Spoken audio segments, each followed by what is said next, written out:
Hi guys, my self Sachin और मैं रायपुर से बिलोंग करता हूँ और मैं पिछले 4 साल से इस फैशन और फिटनेस इंडस्ट्री में हूँ एज अ फोटोग्राफर।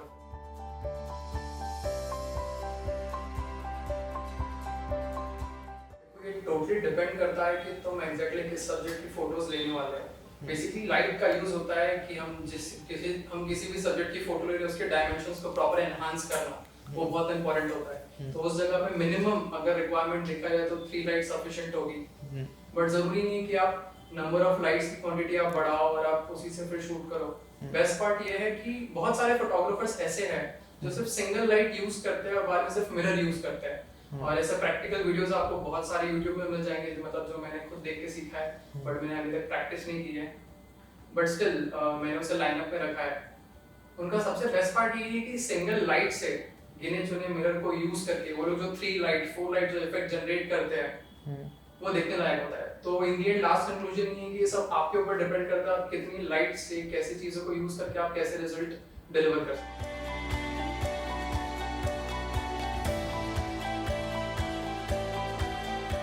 डिपेंड करता है कि मैं इंडोर शूट कर रहा हूँ या फिर मैं आउटडोर शूट कर रहा हूँ। टोटली मेरे जितना भी मेरा आंसर होगा वो सब डिपेंड करता है कि सिचुएशन कैसी है, क्या है।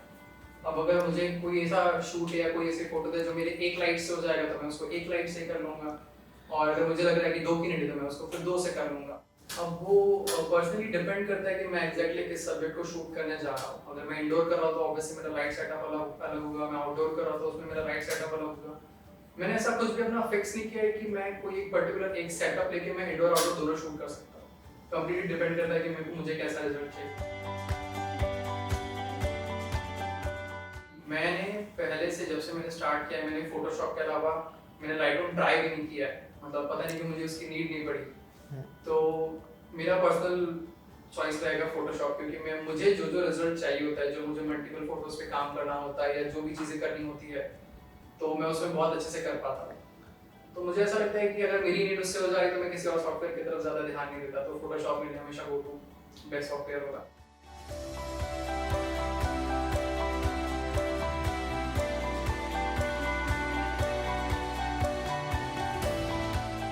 इसमें ऐसा है कि मुझे फर्क नहीं पड़ता कि मेरे हाथ में डीएसएलआर है या फिर मिररलेस है, क्योंकि मेरे फोटोग्राफी सेक्शन पे मैंने इन सारी चीज़ों पे उतना ध्यान दिया ही नहीं। अब स्ट्रेट फॉरवर्ड बोलो, आप मुझे डीएसएलआर दे दो, मुझे मिररलेस दे दो, मुझे कोई भी ब्रांड दे दो और फिर मुझे हार्डली 1 से 1.5 घंटा दे दो, मैं उसको आराम से सीख कर या फिर उसके जो भी चीज़ें समझ कर मैं आराम से शूट कर सकता हूँ।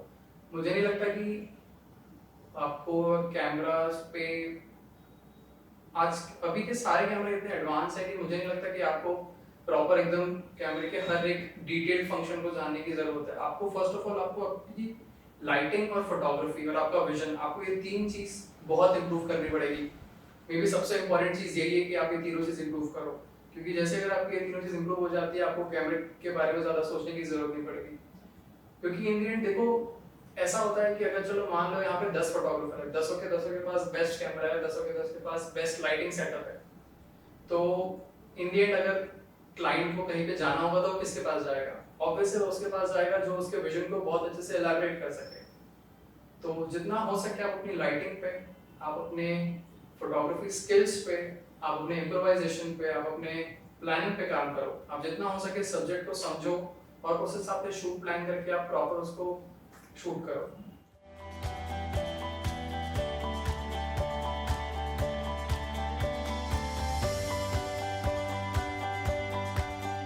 बजट फ्रेंडली जो लाइट होगी वो होगी रेंटिंग। आप लाइट्स को रेंट पे ले लो, बेस्ट ऑप्शन वही है। या फिर आप अगर आपके फ्रेंड्स है तो आप बोरो कर सकते हो। अब अगर इसका मैं प्रैक्टिकल आंसर दूं तो गोडॉक्स के अलावा मुझे कोई और भी लाइट्स अभी तक ऐसी मिली नहीं है या फिर मैंने ढूंढी नहीं है जिससे मुझे लगे कि नहीं ये ज़्यादा चीप है और ये ज़्यादा अच्छा रिजल्ट है तो मैं इसको यूज़ कर सकूँ। गोडॉक्स बहुत अच्छी लाइट है, बोलने की भी जरूरत नहीं है गोडॉक्स कैसी लाइट है। मैंने खुद एक्सपेरिमेंट किया है, बहुत सारे प्रोफेशनल्स उसको यूज़ करते हैं। तो मुझे नहीं लगता कि आपको कुछ और चीप ऑप्शन ढूंढना चाहिए।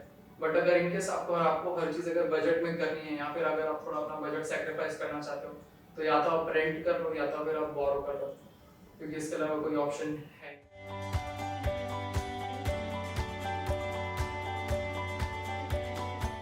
डिपेंड करता है कि आप अपने इस फील्ड में कितने कंसिस्टेंसी और कितने एफर्ट्स दे सकते हो। क्योंकि अभी इस फील्ड में कंपटीशन इतना है कि मुझे एक्सप्लेन करने की ज़रूरत बिल्कुल भी नहीं है।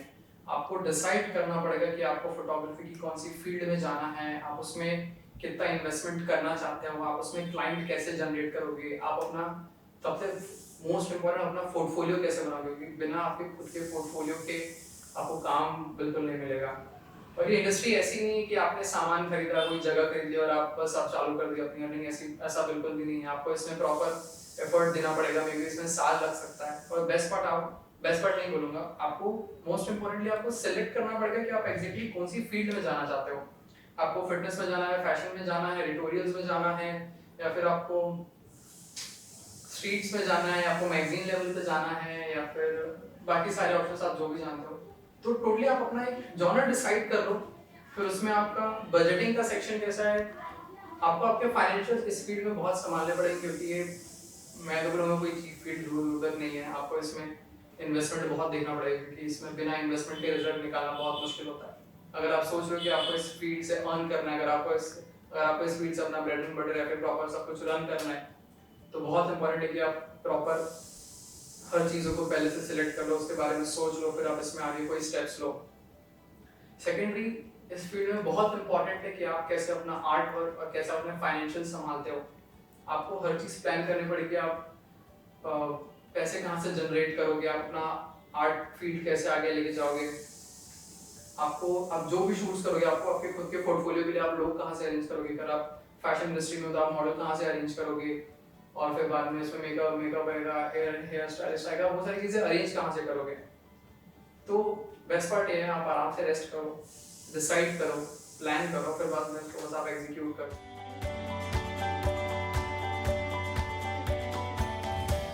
आर्टिफिशियल लाइट्स फोटोग्राफी का बहुत इंपॉर्टेंट सेक्शन है। लाइट अगर आप ये नहीं सीखोगे तो आप ज़्यादा लंबा सर पाएंगे, फिर आप आगे नहीं बढ़ पाओगे। तो मैंने कहाँ से सीखा, जो रिजल्ट मुझे चाहिए था वो मैं नेचुरल लाइट या एम्बियंस लाइट से मैं जनरेट नहीं कर पा रहा था। और दूसरा, लाइट्स बहुत इंपॉर्टेंट है इसमें। तो बस मेरे पास एक पहले छोटी सी लाइट थी, एलिक्रोम डी लाइट RX100 करके थी, तो मैंने उसको यूज़ करना चालू किया। तो स्टार्टिंग में मुझे ऐसा कुछ नहीं था कि मैं प्रॉपर कोई लाइट यूज़ करूँगा, पहले उतना नॉलेज नहीं था। तो बट जब धीरे धीरे मैंने उस लाइट को यूज़ किया और मुझे उसका इम्पोर्टेंस समझ में आया, तब से मैंने फिक्स कर लिया कि हाँ, मैं लाइट के साथ ही काम करूँगा, चाहे वो शूट फिर जैसा भी हो। ऐसा नहीं कि मैंने डिसाइड कर लिया वो बहुत इंपॉर्टेंट सेक्शन है, वो होना ही चाहिए ऑब्वियस है। अगर आपको लाइटिंग सीखनी है, जो कि ऑब्वियसली बहुत इंपॉर्टेंट पार्ट है, तो पहले तो आप फोटो को स्टडी करो।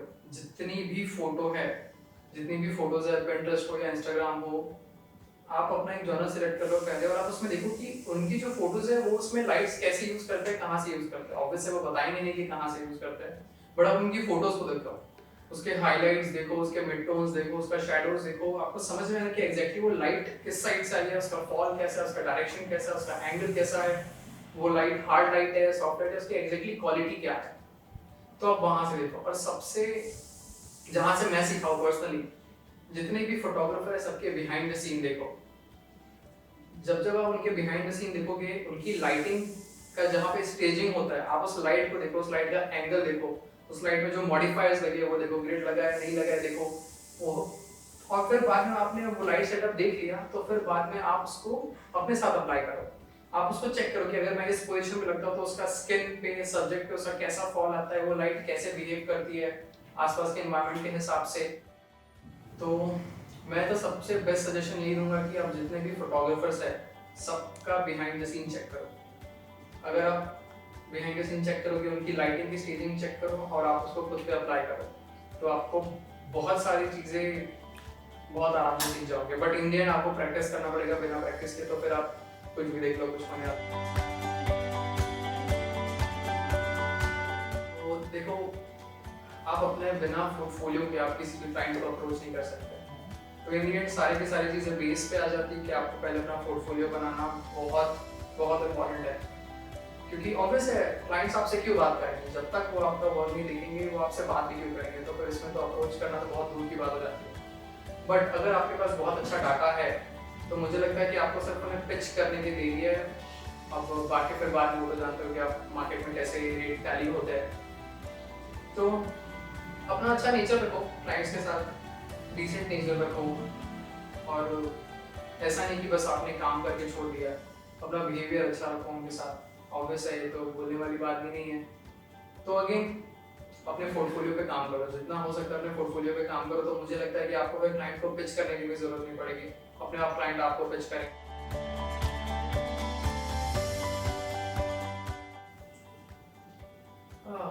सन सब्स्टिट्यूट ऑफ लाइट सोर्स का सीन ऐसा है कि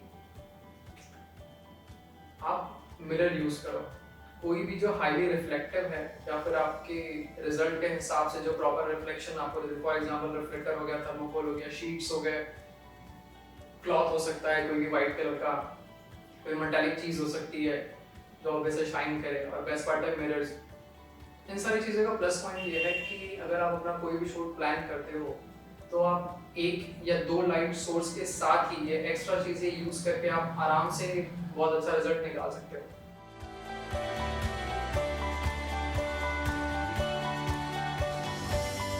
बहुत इम्पॉर्टेंट है कि आप अपनी आर्ट लाइफ और अपनी फाइनेंशियल लाइफ को बहुत सही तरीके से बैलेंस करो, क्योंकि फोटोग्राफी ऐसी फील्ड है जिसमें इन्वेस्टमेंट की कमी नहीं है। आप इन्वेस्ट करते रहोगे बट इन्वेस्टमेंट खत्म नहीं होगी। तो अगेन जैसे मैंने पहले मेंशन किया था कि आप डिसाइड कर लो आपको एग्जैक्टली कौन सी फील्ड में जाना है। फील्ड में जाने के अलावा आपको एग्जैक्टली फोटोग्राफी कब तक परस्यू करनी है। अगर आपको इसके हार्डकोर लेवल में घुसना है तो आपको कहीं ना कहीं से इसके फाइनेंशियल्स को संभालना पड़ेगा, क्योंकि अभी फोटोग्राफी इंडस्ट्री ऐसी है, बहुत सारे फोटोग्राफर्स है, लिटरली बहुत सारे फोटोग्राफर है। तो फिर आप इसमें अर्न कैसे करोगे? क्योंकि इंडिया में या फिर मैं कहीं भी बोलूँ तो एक बेस्ट ऑप्शन या फिर हमेशा वाला जो ऑप्शन है वो है सिर्फ और सिर्फ वेडिंग। तो या तो आप डिसाइड कर लो कि नहीं, मुझे एक साल बहुत अच्छे से बहुत सारी वेडिंग्स करनी है जिससे मैं बहुत अच्छा खासा अपना कैपिटल जनरेट कर लूँ, फिर वो आप अपनी इस फील्ड में इन्वेस्ट करो। आप एक अपना टाइम ड्यूरेशन डिसाइड कर लो कि मैं इस फील्ड में इस टाइम तक मैं सिर्फ अर्निंग के सोर्स के लिए काम करूंगा, उसके बाद मैं अपना थोड़ा स्टेबल होकर अपने इक्विपमेंट्स खरीद लूंगा। बट इसके साथ साथ आपको दूसरी चीज ये भी ध्यान रखनी पड़ेगी कि आप और कहाँ से अपना अर्निंग सोर्स जनरेट करते हो, क्योंकि फोटोग्राफी एक ऐसी फील्ड है जिसमें आप जितना आपका माइंड फ्री रहेगा आप उतना ही बेस्ट रिजल्ट डिलीवर करोगे। आप ये नहीं कर सकते कि मैं सिर्फ वेडिंग कर रहा हूँ, पैसा कमा रहा हूँ, फोटोग्राफी कर रहा हूँ, वो है फोटोग्राफी बट आप उससे खुश नहीं रह पाओगे ज़्यादा, बस आपको पैसे मिलेंगे उसमें भी, अब आप जानते हो आप उसको कैसे यूज़ करोगे। तो अगेन आप डिसाइड करो, अपने फाइनेंशियल प्लान्स प्रॉपर रेडी करो। इसलिए मैं आपको बोल रहा हूँ कि आप अपना जो भी फील्ड सिलेक्ट करोगे उस हिसाब से आपकी इन्वेस्टमेंट होगी, उस हिसाब से आप उसके रेंट की चीज़ों को पता करो, उस हिसाब से आप ट्राई करो कि आप कितना मिनिमल होके बहुत अच्छा रिजल्ट डिलीवर कर सकते हो। बट अगेन ये जो मिनिमल वाली बात है आप बड़े क्लाइंट्स के साथ बिल्कुल नहीं कर सकते, क्योंकि वो अपना हार्डकोर जो ब्रांडिंग है वो ऑब्वियसली किसी ऐसे कोई देंगे जो प्रॉपर पोटेंशियली इस फील्ड में स्ट्रांग होगा। तो अगेन आपको आपके बेस से ही डिसाइड करना पड़ेगा कि आपको किस फील्ड में जाना है और आपको उसको कितना लंबा परस्यू करना है।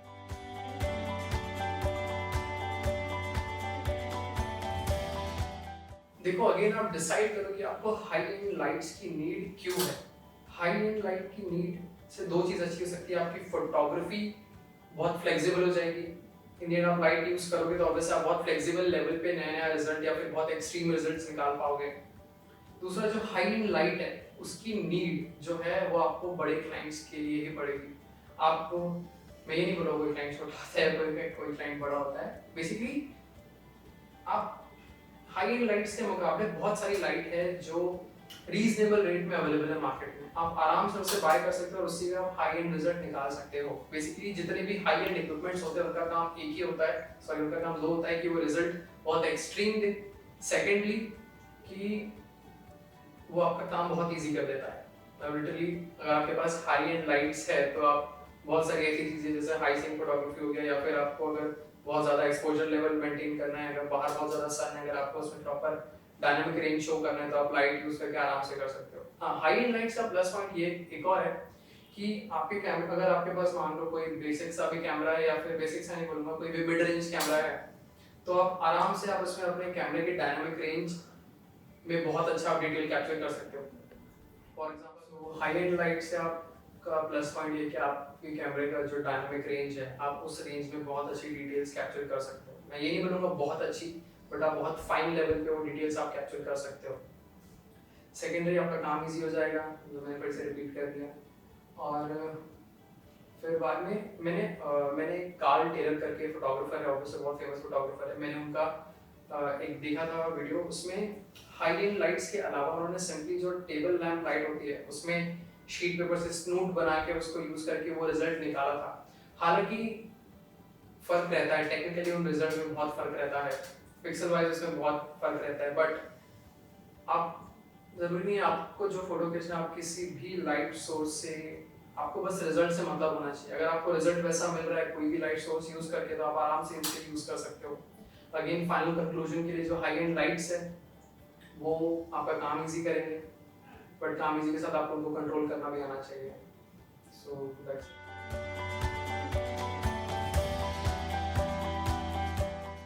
जैसे मैंने पहले मेंशन किया था कि आप बहुत सारी फोटोज देखो, बहुत सारी फोटोज देखने से होगा ये कि जिस मेंटल लेवल पे वो फोटोग्राफर उस चीज को शूट कर रहा था उस लेवल पे पहले पहुंच जाओगे, बट अगेन वहां पहुंचने के लिए आपको बहुत सारी फोटोज ऑब्जर्व करना पड़ेगा। ये हो गया पहला तरीका। दूसरा तरीका ये है कि बेसिकली जैसे भी हम लोग घूमते हैं, जैसे हम लोग ट्रैवल करते हैं, तो जो लाइट, सिंपली आप लाइट देखो किसी सब्जेक्ट के फेस पे कैसे आ रही है, वो लाइट का कलर क्या है, वो लाइट कहाँ से स्कैटर होकर आ रही है, कहाँ से ब्लॉक होकर आ रही है, कैसा रिफ्लेक्शन है, पानी में लाइट का कैसा रिफ्लेक्शन होता है, ट्यूबलाइट्स के रिफ्लेक्शंस कैसे हैं, सनलाइट का रिफ्लेक्शन कैसा है, किस मटेरियल पे कैसा रिफ्लेक्शन है, वो किस लाइट पे किस कलर कैसा बिहेव करता है। तो बेसिकली ये सारी की सारी चीजें आप घूमते फिरते भी सीख सकते हो, बट इन जब बात आती है फोटोग्राफी पे, तो फोटोग्राफी पे आपको ऑब्वियसली अप्लाई करना पड़ेगा, आपको अपने कैमरे को सामने पकड़ के उसमें देखना पड़ेगा कि वो कैमरे के साथ कैसे वो लाइट्स बिहेव करती है। और जैसे मैंने पहले मेंशन किया था कि जितना हो सकता है अगर आप किसी फोटोग्राफर का बिहाइंड द सीन आप देख पा रहे हो तो आप उसको देखो, उसमें देखो कि वो लाइट किस एंगल से दे रहा है, उसमें जैसे मैंने मेंशन किया उसमें मॉडिफायर कौन सी यूज है, डिस्टेंस क्या है, मॉडिफायर का साइज क्या है, लाइट हार्ड है, लाइट सॉफ्ट है, वो लाइट को कैसे यूज करें, आप टोटली वो देखो। और जब आप देख लोगे प्रॉपर्ली आप उसको यूज करो। आप जब तक यूज नहीं करोगे, आप कितना भी स्टडी कर लो, आपकी स्टडी सिर्फ यहाँ पे रहेगी, यहाँ से कैमरे पे नहीं जाएगी। तो बस यही था कि आप जितना हो सकता है ऑब्जर्व करो। आपका जो टीचर होगा वो कोई पेड टीचर नहीं होगा, आपके पास आपकी आंखें सबसे बेस्ट टीचर होगी। आप बस ऑब्जर्व करो चीज़ों को और आपकी फोटोग्राफी का जो लेवल है वो ऑब्वियसली इंप्रूव होगा।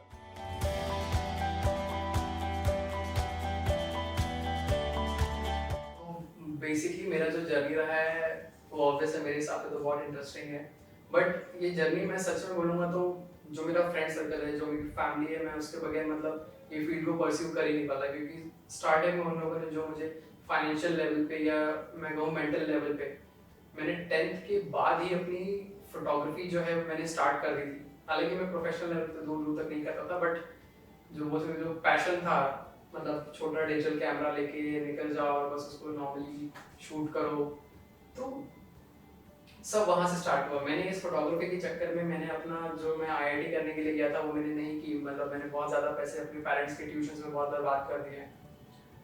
तो फिर मेरे विनय दादा थे, तो उन्होंने इस फील्ड में मेरी बहुत हेल्प की, वो पहले से ही इस फील्ड में थे, तो उनके थ्रू मैं कैमरा देखा, मैंने एडिटिंग देखी, इंटरेस्ट बहुत आया, मैं चुपचाप कैमरा लेके निकल जाता था, किसी को पता भी नहीं चलता था, क्योंकि तब मैं पढ़ने के लिए गया था नागपुर में। तो फिर वहाँ से धीरे धीरे स्टार्ट हुआ। फिर बाद में मैं दादा के साथ पहली बार वेडिंग में गया। ऑब्वियसली हर इंडियन फोटोग्राफर कहीं ना कहीं वेडिंग से स्टार्ट होता है, तो मैंने वेडिंग से स्टार्ट किया। पहली वेडिंग में दादा को काम पसंद आया, तो फिर बाद में काम और मिला, फिर और इंटरेस्ट आया। फिर मुझे वेडिंग फील्ड में जाना नहीं था, तो मैं बहुत सारी चीज़ें देखता था, मतलब फैशन का स्टफ हो गया, पोर्टफोलियोज हो गए, वो सारी चीज़ें बहुत देखता था। तो अब उस इंटरेस्ट के चक्कर में, जैसे मैंने कहा था कि सपोर्ट, तो मेरे एक विकास भैया करके है, तो उन्होंने इस चीज़ें मुझे बहुत सपोर्ट किया था। मुंबई में उनका कोई फ्रेंड था मृणाल गौतम करके, तो वो मिस्टर नॉर्थ इंडिया रह चुका था, तो कहीं ना कहीं फ्रेंड से थोड़ी हेल्प मिल गई, सपोर्ट मिल गया। तो मैं मुंबई चला गया शूट करने के लिए। मैं सोचा नहीं पैसे मिलेंगे नहीं मिलेंगे, बस मैं पेरेंट्स से बात की और मैं फिर निकल गया। हाँ, पेरेंट्स से वैसे बहुत सवाल, मुझे पेरेंट्स को बहुत डर था कि इस फील्ड में कैसा करेगा, क्या करेगा, इतने कम एज से सोच रहा है। बट जैसे मैंने पहले मेंशन किया कि सपोर्ट तो भैया लोग थे, उन्होंने बहुत सपोर्ट किया, मम्मी पापा को समझाया। और फिर बाद में अगेन फिर मैं था मुंबई में, तो मैंने शूट किया। शूट करने के बाद रिजल्ट अच्छा निकला, वो भी कुछ हुआ जो मॉडल था। प्लस फिर बाद में वो फोटोज़ भी लोगों को बहुत पसंद आई, मतलब उस 4 साल पहले के हिसाब से वो फोटोज़ लोगों को बहुत पसंद आई। फिर मैं अगेन फिर रायपुर में आया, फिर मैंने और स्टडी करना चालू की एग्जैक्टली पोर्टफोलियोज़ में, फैशन इंडस्ट्री में एग्जैक्टली कैसे फोटोग्राफी होती है, कैसे स्टडी करते हैं चीज़ों को।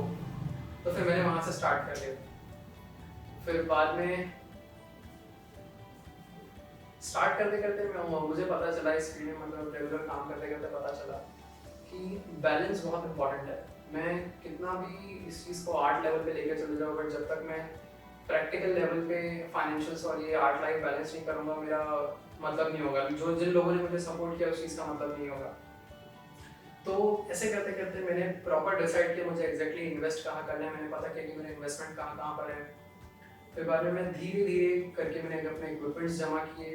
ये सब जमा करने के बाद मैंने स्टडी की कि एग्जैक्टली हाँ लाइट्स क्या है, कैसी है, क्लाइंट्स को कैसे अप्रोच करना है। ऑनलाइन बहुत सारे वीडियोस देखे, बहुत सारे फोटोग्राफर्स की स्टडी की, उनका लाइट पैटर्न वगैरह हर चीज़ मैंने सीखा धीरे धीरे करके। तो अभी धीरे धीरे करके मैं यहाँ पर आया, और अब मेरे पेरेंट्स और जो भी जिन्होंने भी मुझे सपोर्ट किया वो सेटिस्फाइड है, मतलब मोर देन सेटिस्फाइड है कि हाँ चलो फाइनली कर रहा है, अच्छा खासा कर रहा है। बट इस फील्ड में जो सबसे इम्पोर्टेंट जो मुझे टेक्निकल लेवल पे हेल्प किया है वो बंदा था दीप। तो वो ऑब्वियसली आप लोग जानते हो। तो वो बंदे ने जिस लेवल पे मुझे टेक्निकल लेवल पे और नॉलेजेबल लेवल पे जो सपोर्ट किया है, मैं उस बंदे को थैंक्स ही बोलूँगा, ऑब्वियस है। तो ये था कि आप किसी भी फील्ड में जब आप प्रॉपर अच्छे से काम करो, डिसेंटली काम करो, मतलब ऐसा नहीं कि आप सिर्फ काम करो, आप प्रॉपर काम करो उस चीज़ को, उस पर काम करो, उसमें काम करो, आप उसमें अपना रिजल्ट दो, आप उसमें एफर्ट्स दो, कहीं ना कहीं से आपको खुद आपका रिटर्न मिल जाएगा। मैं इस चीज़ को थोड़ा ऐड करके थोड़ा लंबा तो नहीं करूँगा, बट फिर से पहले मुझे फीडबैक बहुत इंपॉर्टेंट रहता था कि मुझे फीडबैक चाहिए कि मैं कैसा कर रहा हूँ, क्या कर रहा हूँ। तो इसमें होता क्या था कि एक पीटर कल्सन नाम के फोटोग्राफर है, वो वर्ल्ड के बेस्ट मोनोक्रोम फोटोग्राफर है। तो मैंने ऐसे ही फेसबुक में उन्हें मैसेज कर दिया कि sir I want to know your feedback on this particular photo. तो फिर बाद में उनका मैसेज आया, पहले तो मैं ऐसे ही खुश हो गया कि फाइनली चलो उनका मैसेज आया। तो उनके मैसेज में एक लाइन लिखी थी कि अगर ये फोटो तुम्हें पसंद है तो ये फोटो मुझे भी पसंद है। तो हालांकि वो बात मैं उस टाइम नहीं समझ पाई क्योंकि मैं खुश ज़्यादा था कि उनका रिप्लाई आ गया। बट फिर बाद में मैं जैसे जैसे आगे बढ़ रहा हूँ तो मैं नोटिस कर रहा हूँ कि हाँ ये बहुत इंपॉर्टेंट है कि अगर ये फोटो मुझे पसंद है तो ऑब्वियस है ये फोटो अच्छी है। जब आप अपने आर्ट वर्क के लिए कुछ करो तो आपको दूसरों के फीडबैक की जरूरत नहीं पड़नी चाहिए, आप अपने लिए करो। कहीं ना कहीं जो लोग इस चीज़ को समझेंगे वो प्रॉपर आपके पास आएंगे, आपको अप्रिशिएट करेंगे, नहीं करेंगे तो आप खुद खुश हो। सो वो मैसेज मेरे लिए बहुत इंपॉर्टेंट था, मेरे पास उसका स्क्रीनशॉट भी है तो मैं आपके साथ शेयर कर सकता हूँ। और थैंक यू सो मच निलक्ष इस सुगर प्लेटफॉर्म के लिए जिस पे मैं अपनी स्टोरी आके शेयर कर पाया और आप सब लोग सुन पा रहे हो, उसके लिए थैंक यू सो मच। और मैं निलक्ष को ऑल द बेस्ट बोलना चाहूँगा कि इसने ये प्लेटफॉर्म बनाया है तो उसका जो भी विजन है वो कंप्लीट हो जाए, मेरे तरफ से पूरे विशेष हैं, all the best. Thank you so much you all for listening.